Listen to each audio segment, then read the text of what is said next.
Welcome. You are at the CCC. Where there are no outside issues. My name is Anthony. I'm an addict and an alcoholic, another bozo on the bus, and I care about you. Yes, and I'm Louie Lou. My pronouns are he and him, and I'm recovering for crystal meth and alcohol, and I am always in search of balance. And each week we strive to foster a brave space where we can engage in conversations centered around topics of recovery. And our intention is to hold and inspire better spaces for more people in recovery by tackling issues sometimes used to separate us. Yes, but before we do that, please like, share, comment, and rate this episode. Rate this episode. Give us as many stars as you can. Nothing less than as many stars as you can. It's kind of like keep going back and rating us. Yeah, just keep and tell your friends about us, your family about us. Absolutely. Your exes about us, your in-laws. And now the disclaimer. The thoughts and opinions expressed on At the CCC are ours alone. We do not represent anyone but ourselves. In other words, we're just a couple of friends behind a mic here to entertain you. And of course, everything we talk about is for general information purposes only. Absolutely. So today we are honored to have Dr. Rodriguez on the podcast, an esteemed clinician, educator, and advocate dedicated to supporting Latinx and LGBTQIA plus communities with over 2 decades of experience in social services. She has worked extensively in trauma, abuse, and family systems, specializing in culturally responsive care. Dr. Rodriguez played a key role in shaping LGBTQIA plus mental health advocacy, co-authoring the Los Angeles LGBT Center's RISE Manual, a groundbreaking initiative to reduce heterosexism and anti-transgender bias in foster care. Currently, she serves as an administrative faculty member at Pacific Oaks College, where she coordinates both the Latinx Family Studies and LGBTQIA plus studies, marriage and family therapy programs. Through her work, she's helping to shape the next generation of clinicians while continuing to push for equity in mental health. We're thrilled to have her here to discuss education and recovery, trauma, and what it takes to truly support LGBTQIA plus individuals. Welcome, Dr. Rodriguez. Welcome. Thank you. Yes, absolutely. I was going to say, she sounds great. Yeah. But please call me Eugenia. Eugenia, okay. Yes. Hi, Eugenia. Hi. Thank you. We're already on first name basis. Love that. We're already besties. How's everyone doing? Let's start with Eugenia. Yeah. I'm doing well. It's awfully misty outside today. It is. I feel so damp right now. My Yes. armpits are sweaty. Yeah, it's that Is that the rain? No, because I just feel just like in general? my whole body just feels really damp. But how are you? Not damp. I'm doing well. I actually bought this sweater today because It's I was great. not prepared for, and I used to live up here for about 7 years, and I totally forgot the chill that happens when the wind and the rain decide to be friends. So other than that, you know what? I am all right. I don't think they're friends. I think they just are working together to get us. That's true. Is the enemy of my enemy my friend? Exactly. That's awesome. My week's been pretty cool. Yeah. Today's been fine. I worked a really long day today. Yeah, it was because I commute on Mondays and Wednesdays. So it was an hour there, an hour back. Yeah. It's not so bad. I listen to podcasts. Well, that's always Something fun. like that. Yeah. I try never to spend more time traveling than I do there. So if I have to travel 1 hour there and 1 hour back, I'm at least there for 2 hours. I have to be there at least. That's the only way it feels worth it. I love that algorithm. That's really good. So if you all don't mind, we're going to jump in. Go I'm ahead. doing amazing. Oh, Louis. I could have. Well, with all the talking you were doing, I thought you did tell us how you. Wow. I was like, I'm all. I was waiting for you. Jab. Well, I was just going to share something significant today. Okay, so it had been over 8 years that I trained someone here at the club. Oh, and yeah, so yeah, it's yeah. like today I had the great fortune of helping. If you don't know, the Castro Country Club is run on volunteers. That's they have right. 3 employees, but the majority of the folks that you see around are volunteers. And so I had been trying to find a way to get back because, what happens when you recover is your life gets bigger. Yeah, that's right. And so I've been able to work it out, and it's really nice because I was a coffee jerk or whatever, like a barista. And once you have it, you don't lose it. And so Like with love and anything else, the only way to keep it is to give it away. Oh. Yeah. That's quite wonderful. Oh. Yeah. I'm already feeling how this is going to go. No. I kid. So if I can start with our first question. Sure. So please tell us a little bit more about what inspired you to go into mental health, specifically working with LGBTQ plus folks. First and foremost, I identify as a queer woman of color. I'm Latinx. I am a child of immigrant. I think that it's important to be able to see yourself in the work that you do. And so coming into school, my mother was a secretary, my father is a mechanic, and they always told us your job is to go to school. So thankfully, I was instilled to just do something. And part of that was giving back. And the funny thing is, it's actually when everyone asks me, why do you want to be a therapist? Someone once told me that I might be good at this. And I was trying to figure out what I wanted to do for my bachelor's. And so I said, maybe psychology. But I actually ended up getting a bachelor's in sociology with an emphasis on social action right here at the University of Notre Dame de Namur in Belmont.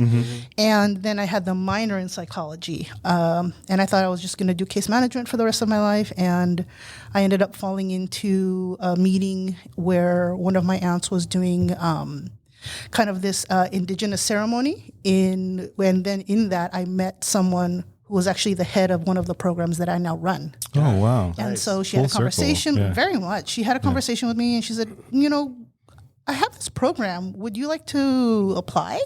And so I applied, I got in, and 21 years in May it'll be, here I am. Congratulations on 21 years. Yes, it's been. Yeah. So there's so much there. I want to hear a little bit more about what you said. Someone told you that you might be good at this. That sounds like a very pivotal moment. You know what? It's so weird because I don't even remember the person that told that to me. I just remember thinking, what do I want to do? What do I want to do with my life? What is kind of my path moving forward? And since my parents said, try education, see what you can do. My dad always thought I would end up being a teacher. Full circle, I am a teacher now. But someone once said, "Oh, well, you're a really good listener. Why don't you maybe counseling?" And so I just kind of fell into that. And so when I was finishing with my bachelor's, I remember this one instructor, she was asking everyone, what do you want to do when you finish? What do you want to do when you're finished? And I said, I want to be a therapist. And this woman looked at me, she's like, do you think you can do that with just a bachelor's? And I thought, wow. Of course. I said, well, of course not. But up until that moment, I didn't know because I didn't know anyone that was doing this work. And so after that, I started doing case management, met therapists, and I saw these kids I was working with that they would connect to me because of who I was, what I looked like, the things that I brought to the table that helped them open up more than to the therapist that maybe didn't have those connections with them. And I thought, you know what? I think I do want to do this. I think I can be okay with this. That's fantastic. Yeah. And it sounds like, and maybe this is what I'm hearing in the subtext is that part of the motivation was your ability to connect, right? Yeah. Yeah. Absolutely. I worked with foster kids for over a decade. And a lot of the times, unfortunately, it was BIPOC kids and queer kids that were in foster care. And it broke my soul, not just my heart, it broke my soul. And so going into those spaces and saying, I see you, I see all of you, not just the pieces that people want you to fix, not just the pieces that say people are broken. I see all of you as a whole. Yeah. And it kept me doing what I am today. When you mentioned that voice and not remembering, but then it's almost like a higher power moment. Almost, yeah. It's it was this in so I don't know if anybody speaks Spanish that's listening, but sometimes we tease about el gran dedo de Dios, the great finger of God. And so it was one of those gran dedo moments where it's hey, you who's randomly deciding about your life, why don't you try this? And I said, sure. I love that. You mentioned working in the foster care system, which I imagine came with its challenges. And so I'm curious about what are some challenges that you've come across in your work with LGBT plus youth, and not about the youth themselves or LGBT folks, but like the challenges you may have faced along the way? I think one of the things, especially in foster care, people need to understand that you are volunteering to do this work as a parent. You are a foster parent. You are not a foster employee. And so when people go into these spaces and they treat the being a foster parent like a job, then they see everything through the lens of a job. So if the kid isn't listening, they're like, well, put them in another house. Or if they don't understand, they're like, well, we'll put them in another house. Or tell them, they would tell them, the kids, when I would go to the house. And they'd say, oh, tell them what you did. And I'm like, I am not an enforcer. I am not the person that, has to bring down the hammer. I am a support for them, and I'm a support for you. And for me, being a foster parent means that you are putting in a place as a parent. And so what do parents do? They shouldn't tell you, I don't want you because you don't look like I wanted you to look. You don't act like I wanted you to act. You don't believe what I want you to believe. A parent should be able to, parents don't come with a manual, but we should be able to work in spaces to navigate. That's why you get other services, case managers, peer specialists, therapists. And so for me, it was never the kids. I always think that kids are like water. They are going to fill the container they're poured into. And if your container is twisted and jagged, that's the kid that you're going to see. And so I would try to remind the parents, you're the one that's pouring them into that shape. Give them an opportunity to be another shape. Because everything that we learn as we're growing up, we reinforce it as we get older, because that's the only thing that we've ever known. So if I've only ever been poured into these twisted, jagged shapes, guess what? As an adult, I'm going to feel that I'm twisted and jagged. That's right, yeah. And so I'm not going to know what it is to feel soft or what it is to feel smooth. Absolutely. Yeah, you're reminding me about like the harm that can be caused, when a young person is still developing. And it makes me wonder, like, what have you, I'm thinking about like the folks that you've worked with that you feel like have been able to get past those kind of issues, like the harms caused by parents and what that has looked like. Like, what are some characteristics that they've had or the support that they had? Well, it's interesting because I teach and I also work in private practice, but I always tell people one thing that we all have in common is that we were all children. And so one of the characteristics that I see in folks that have been able to kind of move forward is starting to understand who they are. Not the shape they're poured into, but who they know themselves to be. And sometimes they feel like they have to get lost to find themselves again. Yeah. Sometimes getting lost comes with a lot of pitfalls. And so being able to find yourself, being able to learn how to love yourself, knowing that, perfection is a myth. And it is a myth that looks nice and fluffy, but it's surrounded by barbed wire. Yeah. And go ahead. I'm sorry. Can I ask a question? And I don't want to go too far off because we have a lot to talk about. I was thinking about with your insight with regards to the role of the parents, especially in the foster care system, having that insight, were you able to help shape and maybe change attitudes? Yes, I was. I feel privileged that I was able to be in that space. I think one of the things that's important is you have to, no one wants you to tell them that you don't know what you're doing. No one in the history of ever has been like, you know what, you're right. I have no idea what I'm doing with my life. Thank you for letting me know. Yeah. So you have to come in as a support, and you come in and say that with a space that you don't want to argue. You don't want to tell them you're absolutely wrong. What you want to tell them is that there are other ways to do it. Because if you keep doing things this way and the results are not the results that you need, then maybe it's not the kid that's wrong. It's the approach that needs to be modified. Not fixed, because fixed denotes broken, but modified. Let's see how we can shift this. I used to do parenting classes, working with Spanish-speaking foster parents, where all we would talk about is LGBTQIA plus identity. This is this is the definition of this. This is the definition of that. This is what gender identity is. This is what it's not. And so I think for me, being able to have parents even show up to my parenting classes when I was doing that was a win. Yeah, absolutely. Yeah. So, one of the things that's that I love about your story is that education kind of became this like way out, right? Like, and that was like reinforced by your parents. Mm-hmm. So could you say a little bit more about how education has been like a tool for you, and then also how education may have been a tool for some of your clients? For me, education it's been the road for me to be able to learn who I am. It's been a road for me to be able to learn what I'm capable of. And there's different kinds of education. There's the kind of education that you sit in a room, you listen, you answer questions, you write papers, and, if they say you've done it well enough, you go to the next level. Mm-hmm. But even there's a cap. It's a terminal degree. Like a terminal degree is like, it's the highest degree in whatever field that you're in. So having my doctorate, you could say I've reached that level, but I know that the minute that I think that I know it all, I've already lost something that was important to know. Right. And so for me, education, it taught me to continue to be curious.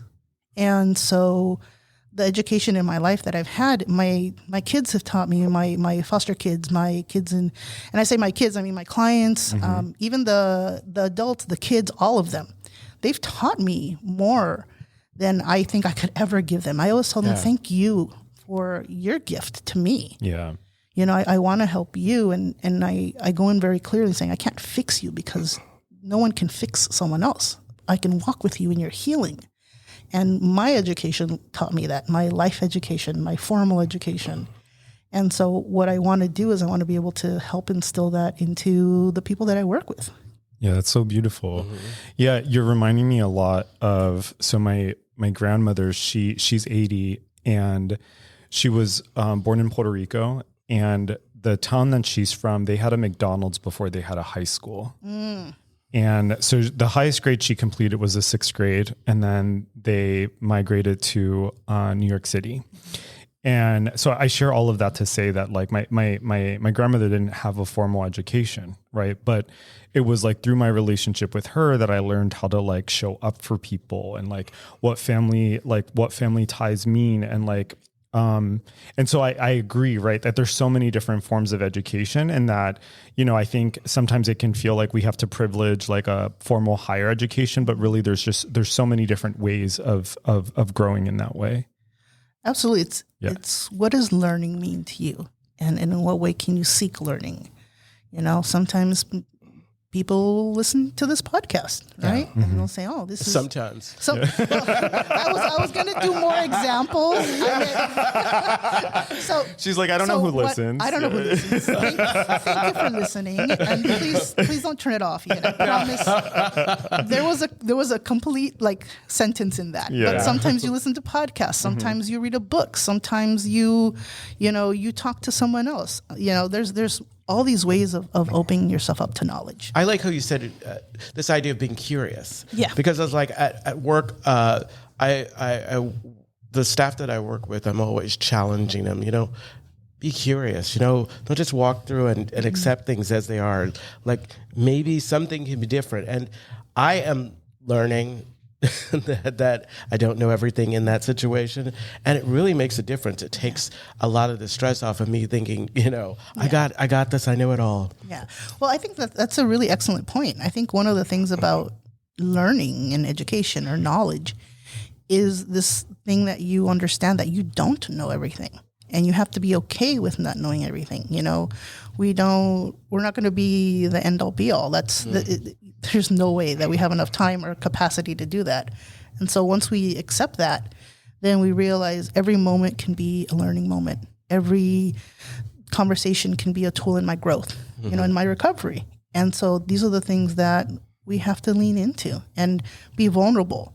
I think learning, being open to education, being open to connection, you have to be vulnerable. Yeah. And that's scary. Yeah. I love your use of the word growth here, because part of like, I think what you're saying is like education can be determined by asking yourself the question, how do I want to grow? Mm-hmm. Right. And then that can determine your trajectory. And maybe that means you're pursuing higher education. Maybe that means you're learning how to become a yoga instructor. Maybe it means you're learning how to do hair. Maybe it means you're learning how to become a community organizer, right? But it can all start with just asking yourself, how do I want to grow? So in your practice, have you worked with people who have made like major career changes while they've been in like therapy or in recovery? That's usually when people want to make big changes. Oh, say more. Yeah, say more.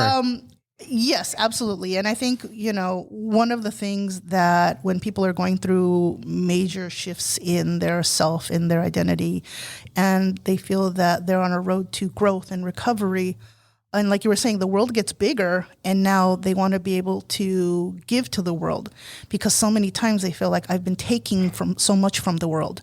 I've been taking from emotionally, financially, whateverly, from my family, from my friends, from the community. And now that I'm on my path to my recovery, now that I'm on my path to my self-actualization, I want to give back. I want to give because I have taken so much. And so a lot of times people will try to do kind of the work that like social work and therapy. Like you want to be who you have seen on the road to your space, to your growth.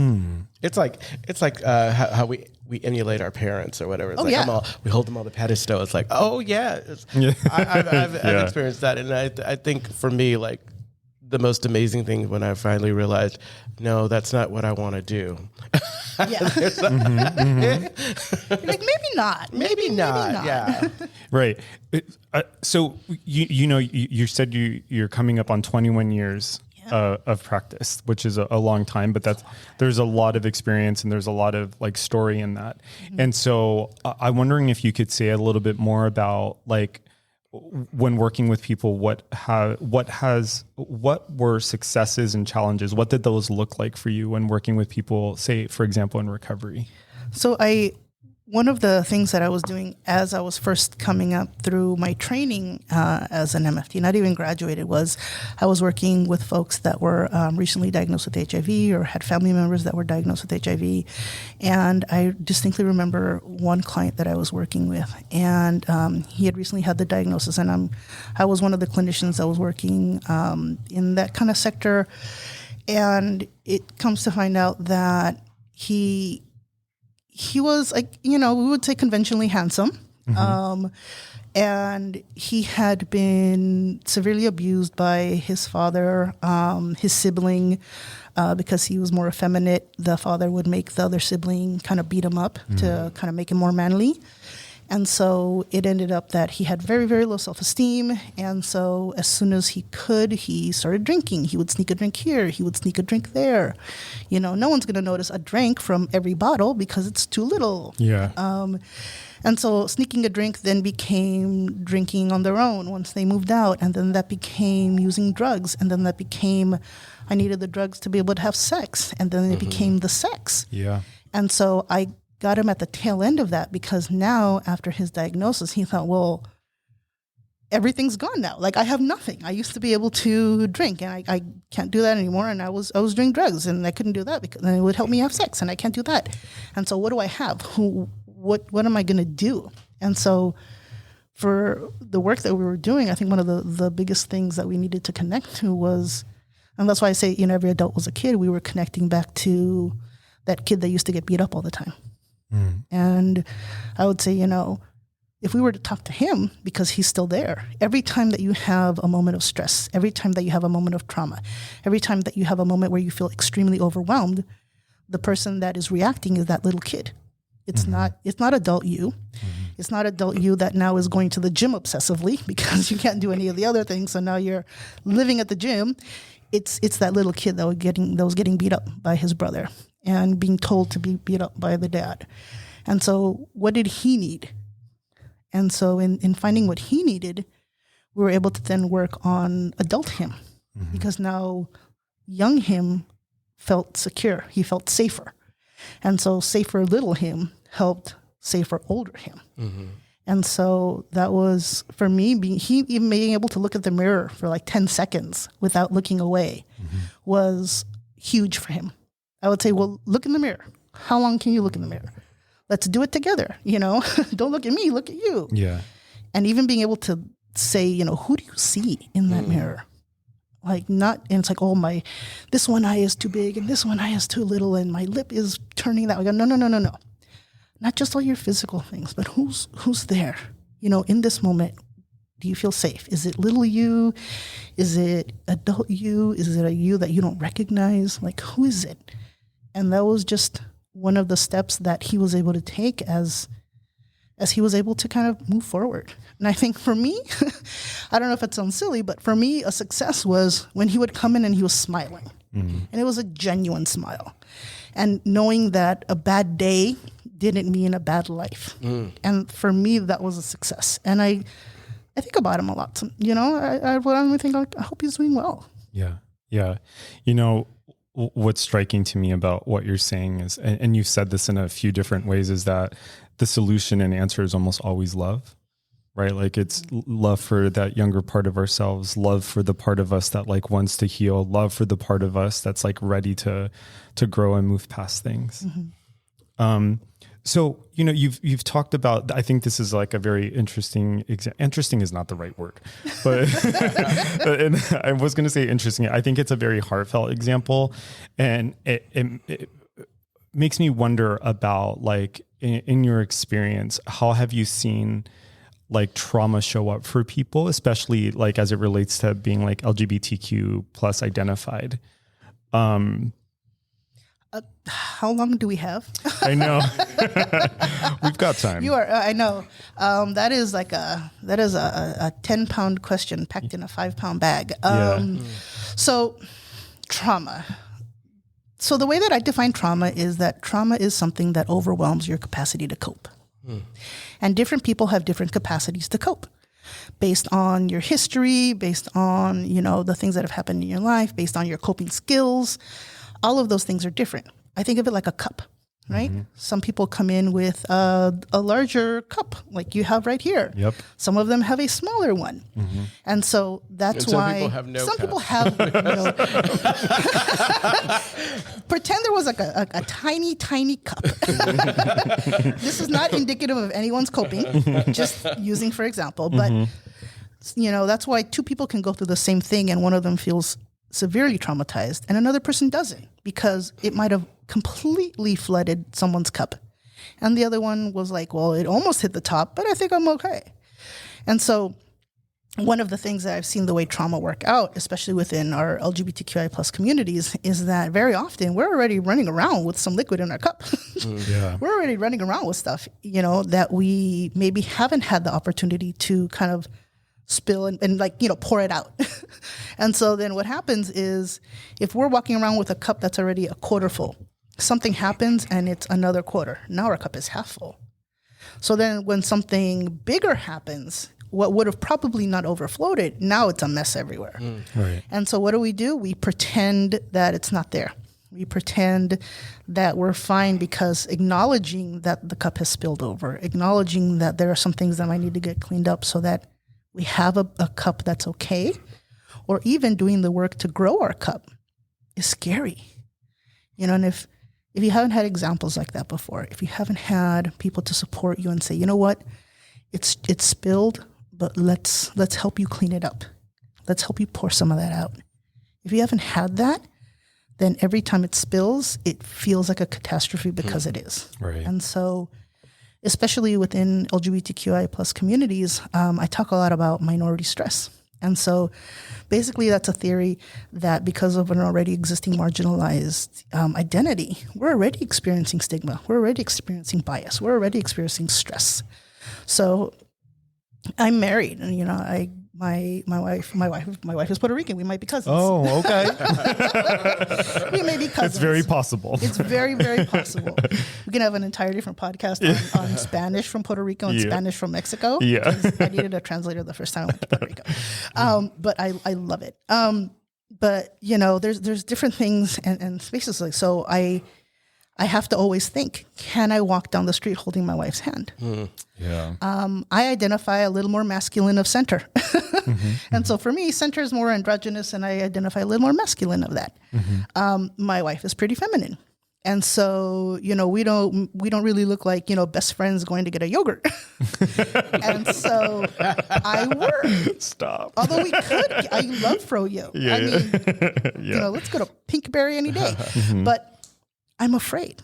So if I am afraid, if I hold her hand in a certain place, my cup is already going to start filling. Yeah. And so if something huge happened, I would already have less capacity to cope. Yeah. And so we have to realize that the way to be able to facilitate healing is to always assess to see if there has been trauma, if there have been things that have overwhelmed your capacity to cope. If now the cup that you thought you had feels like it shrunk. Yeah. How do we grow it?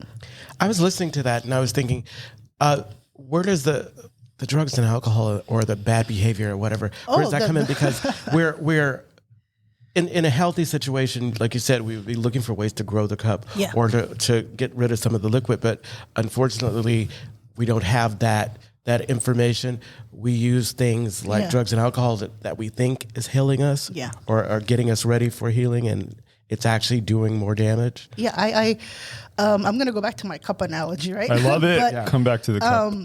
You know, like Stanley cups, right? Yeah. They're double insulated. Not so a you Stanley think that cup. they're going to, I know. That's okay. Go ahead. I'm a Hydro Flask person. Yeah, me too. You know, this isn't being sponsored, but neither one of those brands is sponsoring. Nobody sponsors us, but Hydro if you're Flask interested, for if the you want to win. send us, Sorry, I didn't mean to derail you. Go ahead. No, it's okay. I'm telling you, I'm like a chipmunk. I see something shiny, I go over to there, and I'm Squirrel. like, oh yay! Yeah, twinsies. Yay. I'm all Stanley Cup. Okay, let's do a Hydro Flask, right? Hydro Flask. Sometimes you see these double-walled like tumblers or cups or whatever, and you think it holds more liquid than it does, but it doesn't. And so drugs, alcohol, sex, anything that'll fill that, it gives you, it makes you think your cup is bigger. But in reality, it's shrinking it because it's taking away other spaces for you, because then it becomes about, you know, the next hit, or becomes about the next drink. Because why? I'm making your cup bigger. Yeah. You know? And so it fits in a space where it feels like it might be helping you cope, but in reality, it's actually making it kind of smaller. Yeah. Oh, I love your analogies. I'm going to leave here talking about cups. But yeah, I love your... I tell people I talk in pictures. I love a picture. No, I think I do. I love a I think picture. it's brilliant because it's like more than not you can understand. It's like especially if I'm a visual. If I can see it or if I can visualize it, I'm I get it. I'm over here like, hey, when this one's talking, when Anthony's talking, no, hey, wah wah wah wah wah. It's like the Peanuts when it's like, of course I did my homework. Wah wah wah wah wah. I don't know what happened. It's because my voice is so soothing. Oh, it is. That's why I don't turn it off. Okay. I am thoroughly soothed. I'm happy. Well, you said something earlier that you wrote down that I want you to say, because it's so related to what you were just talking about. I was like, this would be a perfect opportunity. I had to flip the page. Yeah. So do you remember what you said? It said that, we were talking about the cups. We were talking about addiction, and now we're going back to the cups. And I had said, I'm gonna have to read it because there you go. We are going there. It says the thing that wants to kill you is whispering in your ear that it's the only one that loves you. Yeah. Oh, that makes me emotional. Absolutely. Yeah, because I feel like there's so many, like when we think about like 12-step, for example, and there's like a 4th step where you do this fearless moral inventory of yourself. And there's a way that looking at that stuff can feel like it's undoing you. And so much of it for such a long time, like these different behaviors that people believed, was making their cup bigger, believed was helping them. There's a kind of grieving process that has to happen when you realize like, no, actually this isn't the love that I thought it was. Yeah. So what are some of the strategies that you've found like among clients that you've worked with or in your work in general that have been, I guess the most generative for some of the people that you've worked with? Oh, I know. Let me. I'm like, that's also your opinion. These are such big questions. No, I love it, but they're really big questions. So my brain is having to funnel it into one sentence. It may sound really kind of pedestrian, but you have to kind of start where they're at, and you have to begin with the end in mind, right? Oh. Because think of it like a treasure map, right? If you don't know where the X is, or if you don't have an inkling where the X is, you're just going to be wandering around that island. So it's important to begin with the end in mind. And sometimes they may not know it. It's like, okay, well, give me a guess. And if it changes along the way, then it changes along the way. And so if we begin with that, then we have a destination. And so and then they select the destination. I don't tell them, oh, you have to do this and you have to do that and you have to, because that's not my life. And I also let them know that they're the ones that are in charge of their treatment. And when you feel so powerless in so many avenues of your life, and you come into this space where supposedly like this expert is going to help you, to be able to be told, you're the expert of your life, and I'm here to walk with you in your healing, that in itself can be something that is completely unheard of for someone. You know, if you've always been told, you know, you're a loser, you're a this, you're a that, you know, you're going to, you know, I always tell people, you only need someone to tell you something so many times before that voice in your head becomes yours and not theirs. Yeah. So they come in thinking, I am all of these things and none of them are lovable. I am all of these things and none of them are worthy. And so, of course, you're going to reach for the drink. Of course, you're going to go and get your next hit. Why? Because, again, it's telling you no one loves you but me. And when you go in there and say, you know, whoever you are is absolutely okay, it begins to kind of dismantle that hold that kind of fake love has. Yeah. And then it leaves you room to start growing a new love for yourself. Yeah.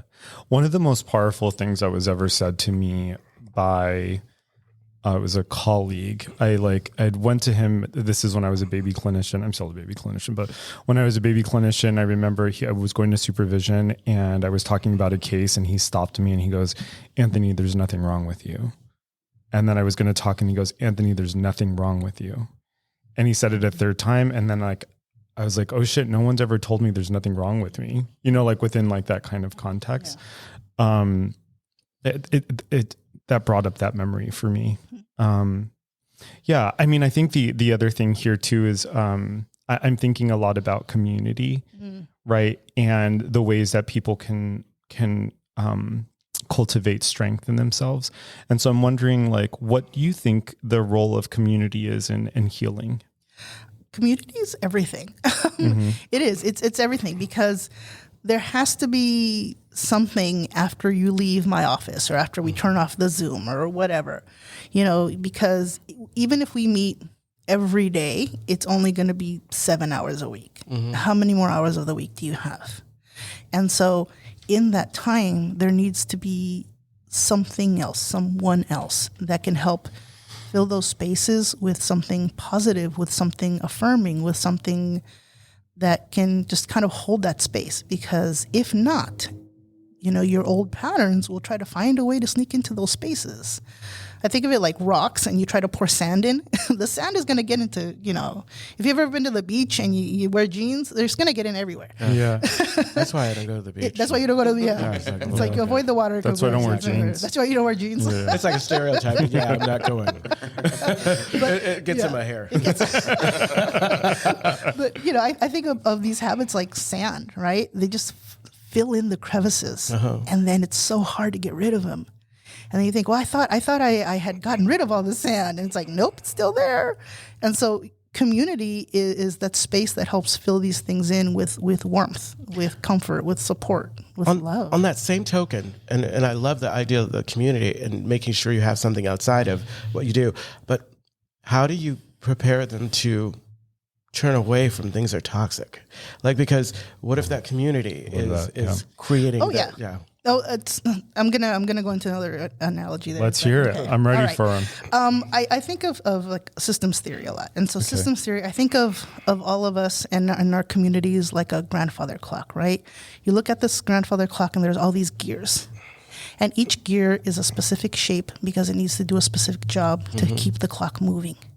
And so what happens in anything, in any kind of growth, in any kind of, you know, we talk about education, we talk about, you know, recovery. It's like if you take out a piece of that machine and you change its shape. And so sometimes you can insert it back into the machine and the machine is going to adjust. But if it doesn't adjust, then that's going to break. And so then you have to start making steps in your life to find where this cog now fits. Because if you want your life to work and you're trying to shove it into the old space, it's not going to work. You know, and change is hard because, you know, you might be afraid of, you might be afraid of change. So then you slide back to your old behaviors. Then you stop being afraid of change.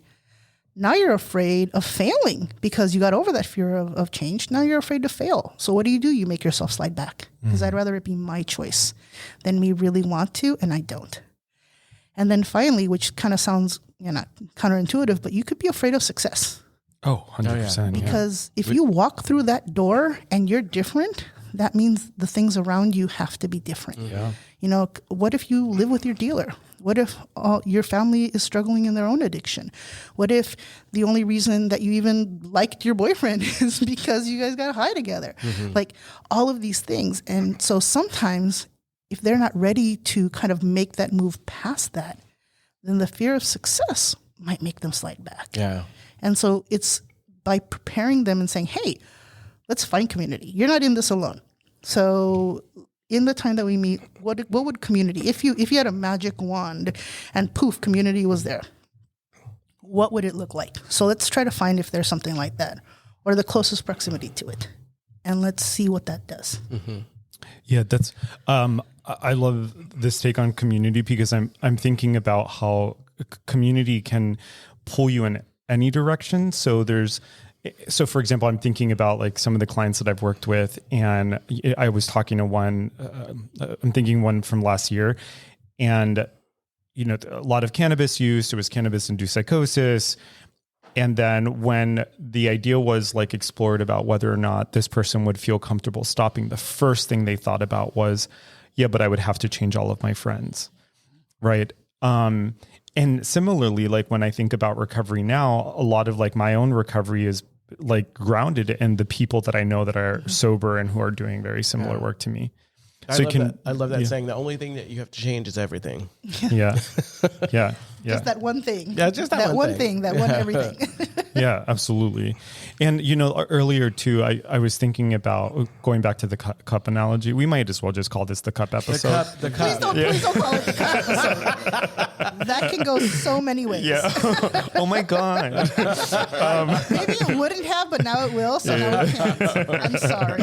And I totally forgot what I was going to say. I told you it was going to happen. It was going to happen. I was thinking about equity, right? And how your take on equity, I mean, you didn't use that word, but I was thinking about, this has to do with equity, right? So the other side of that is like, because you're talking about like a person's ability to handle like stress, right? And if someone, so there's that part, right? The other side of that, when we're thinking about recovery or any kind of material success, right? There's also an equity that happens there, right? Because different people are starting at different spots, right? Like if you have all the resources in the world, it's going to be very easy for you to kind of like maybe step into an institution of higher learning, right? Or it might be easier for you to like find therapy or treatment, right? And so I think, the kind of subtext of this is also, I'm thinking about like the intersection of like poverty and identity. Yeah, going back to ideas of minority stress. Yeah, absolutely. I mean, here's the thing. The only person that can really give you an accurate measure of success is you, because you're the only one that knows, the steps that you've taken. I always tell my clients, just being here, it means that you're already stronger than you even think, because you've made it in the door, or you've turned on the computer, or you've sent me back a text. Like that is strength. So that is a success. And I think, especially in society, success has to be like this big wow. Like you got the big job, or you won the lottery. Like it has to be like a big thing to be like, look, everyone, I'm successful. It has to be the nice car and the nice job and the nice suit and the nice this. Did you wake up today? Yes, success. Did you get out of bed? Yes, success. There are a million things that can happen in every single day that would feel like if I didn't do this, and I failed. And I have all sorts of thoughts about that, because a slip isn't a fall, and in a fall you can get back up. So even that idea of failure for me, I'm like, no, it's a slip, it's a fall. Do you want to get back up? Okay, then that's what we do. But your success has to be self-defined, because if someone else is defining success for you, not only is that, giving up power of your space of like, look at it, I did this thing. Isn't this great? And they're like, no, you have to do this thing to be successful. Right. No, So define your own success. Celebrate the small things, because, you know, every inch makes a foot, every foot makes a yard, and after, you know, yards make a mile. And we're so caught up in society to look at, you know, the big touchdown, you know, the goal, the checkered flag, that we don't have to, you don't realize that if you hadn't even gone 1 inch out of, you know, the racetrack or something. I'm so sporty, guys. Trust me. It's okay. So sporty, everyone. Yeah. But if you haven't even, you know, made it out the gate, you haven't even, you know, shot the ball, or you haven't even swung the bat, like, that's a success. All of those minute things are successes.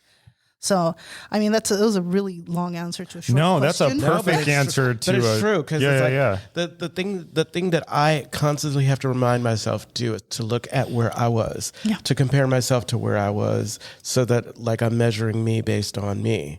Because if I look at what other people are doing, I'm missing the mark. Yeah. I forgot again. There was something, what was it? The last thing you said. Oh, I forgot too.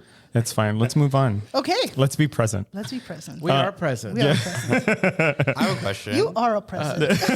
You are both. Hey, yes, Jordan. Hi, Jordan. Hey. That's our producer. Awesome. So with everything that you're talking about, right? And I think that people are working on this, especially in recovery, slowly and surely. When they finally get to a place where they do feel success, yes, where do we go from here? Maintenance is the hardest part. Because if you're jumping for the brass ring, it's like, now that I got it, what do I do with it? And I think it's important to understand that, you know, we make these kind of micro goals for ourselves in our life, you know, and knowing that, you know, being able to just be present, like being present, being able to kind of connect to your own space of humanity, being able to connect with your own space of self. Those are successes. So, you know, there are times, you know, by a lot of kind of metrics, I'm humble brag, I swear it's not, but I'm successful, right? You would say that, you know, looking at my resume, I would look successful, but there are some days where I have to tell myself, you know, you got this, you got this. And if you can make it through the day, it's been a success. And so I think we have to reconceptualize what success means, because it's not just like the end of the road and, you know, like fireworks. You know, if you've reached it, that means that, you know, you have opportunities for new goals and different goals. Yeah. It like opens the door for like educating yourself on something you're interested in. Yeah. So you earlier, before the episode started, I was actually talking to Billy Lemon, our executive director, and we were talking about the owning of success and how that can be difficult. That's certainly something, I mean, like, even like in the way you brought it up, like a humble brag, but it's like, but it wasn't a humble brag. No. Yeah, I know, I get it. You know what I mean? But there's like an ownership there, you know, that I think for folks who may not like come from a background where that was either expected or talked about or what have you, it can be very hard to like own a success and to like internalize that. I'm wondering if you had any thoughts about that. I think, you know, and actually that was something that I was talking about earlier, because, you know, I was having a discussion of like imposter syndrome and what is that and what's this and what's that. Sometimes, and I can only speak for myself, but, you know, growing up in spaces where if I would walk into a space, I was the only one that looked like me. I was the only one who identified like me. Then I begin to think, well, should I be in this room? And so now I have to think, well, where did it come? You know, my parents never told me I shouldn't. They should say, you know, kick ass, take names. And I'm like, yes. But then I get into these spaces and I'm like, should I? Why am I getting the thought that I shouldn't be here? And then I had to fight against that. And I think when we're looking at these spaces, we have to realize that, you know, we belong in any space that we're in. You know, we don't need permission to be able to exist. We don't need permission to feel accomplished, you know, and the minute that we give other people that power to say to you, you're not accomplished enough, you're not good enough, you're not this enough, you're not that enough, we give them that power. And so I work on being able to claim that space and say, you know what, even if I am the only one that's, you know, looks like me, thinks like me, you know, identifies like me, I'm here. And so me being here hopefully has another person coming in, you know, with me. And then we can bring more, and then there's more. And then we take it over. Sorry, Careful. I was going all sorts. Sorry. You take a moment. Are you trying to get us banned? No. I know, right? I'm sorry. I was just going on a no, but I think you felt it. I felt it. No, I think that we need to remind ourselves that we know more than we think we know. Yeah, we're more capable than we think we are. And we deserve more than we think we do. Yeah. And if we're able to remember that, then it helps us be in spaces where even if other people don't think we belong, we are able to own that space of ourselves. I love that so much. I have no follow-up to that. I'm going to think about that later. Yeah. Okay. So, we're going to start landing the plane here. But before we do that, I'm wondering what's next for you. Already? It's been, yeah. Time to put my tray table up. And yeah, exactly. It's amazing how fast, like once we start. Yeah. So we'll have to have you come back then. Absolutely. Yeah. So what's next for you? Any exciting projects? Anything that you want to share with our listeners? I will always shout out my school, Pacific Oaks College. We are located in Pasadena, Southern California. Oh, lovely. But we do have our online programs. So we have our Marriage and Family Therapy program. We also have like a School of Education, a School of Human Development. So if thinking about, I think, formal education is something that I would be even interested in looking at. I went to Pacific Oaks and I think I turned out okay. I think I turned out great. See, this is owning it. I turned out great. Yeah. So I'm always, encourage folks that if they have any questions, you can look at pacificoaks.com, edu, or is it? pacificoaks.edu. And it'll show you all of our programs. There might be some videos of me in there. It's so weird watching me, but there we go. But yeah, I really, really do appreciate the two of you having me here. It's been fun. Yeah, it's been wonderful. Dr. Yuni, this has been absolutely amazing. I'm so glad you said yes. Yes. And thank you again. Yeah. Yeah. So the Castro Country Club is a safe and sober community center for all people and a refuge for the LGBTQ recovery community. We provide programs and services that help change lives by supporting personal growth. And our vision is to reduce the suffering of addiction by connecting people to community opportunity and support. You can find more information, including all the ways to contact us at www.castrocountryclub.org/podcasts. And please find us everywhere you listen to podcasts, including our YouTube channel. And also every Monday we have new episodes. So get excited. Yeah. Or don't get excited, but still listen. Yeah.